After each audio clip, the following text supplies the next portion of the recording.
Portorož in Tajfun sta pred medsebojnim obračunom imela popolnoma nasprotno izhodišče.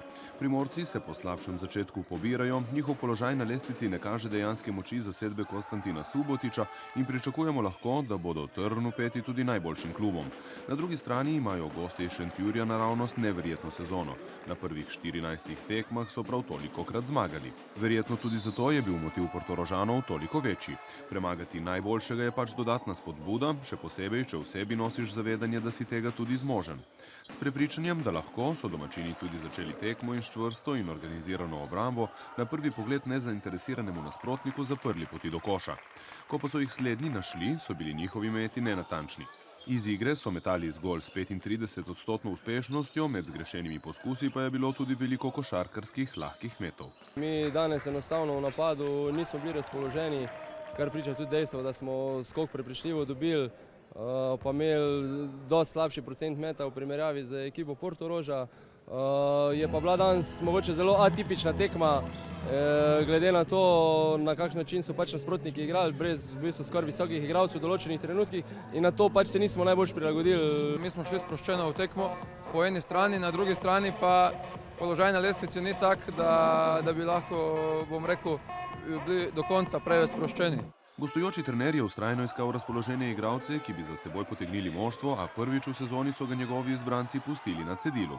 Ko so ugotovili, da je vrag vzel šalo, so gosti prestavili v višjo predstavo, kar pa samozavestnim domačinom ni prišlo do živega.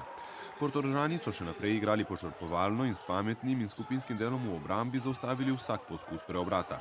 Za spremembo je bila tokrat na njihovi strani tudi boginja sreče in zasluženo so zabeležili 5. prvenstveno zmago. Portorož Tajfun 74-56. Delali smo to, kar smo se zmenili na treningih, vse od tega smo se pripravljali na njih. Mislim, da smo odigrali dobro, predvsem v obrambi. To so ekipa, ki dobiva 80 pik, daje na tekmo, nam so jih dali nekaj 60, tako da smo lahko samo zadovoljni. Prvo bi čestital Portorožu na zasluženi zmagi, odlična ekipa, ki ima odličnega trenerja. Mislim, da trenutna pozicija na lestvici ni realna in kar se tiče obstanka, me sploh ne skrbi glede njih. Žal mi je, da smo prekinili niz, ampak prej se je tudi to moglo zgoditi. Odigrali smo najslabšo tekmo letos. Ivan Držič je stari znanec primorske košarke, pred časom pa so ga v svojih vrstah želeli tudi Portorožani, podobno kot so igralci, ni bil razpoložen. Kljub temu, da v Luciji s Tajfunom v prvenstvu še ni slavil, se v Istro vselej z veseljem vrača. Želi pa si, da bi v prihodnosti na prvoligaške dvoboje prišel tudi v Koper.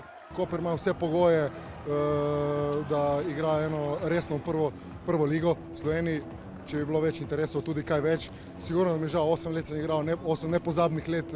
Žal mi je, da hodim v Koper samo kot turist ali pa tako v Portorož na tekme. Škoda, da ni posluha za košarko. Portorožane v soboto čaka pomembno gostovanje proti neposrednemu konkurentu Mariboru, nato pa že čez 3 dni še domača tekma proti Krki.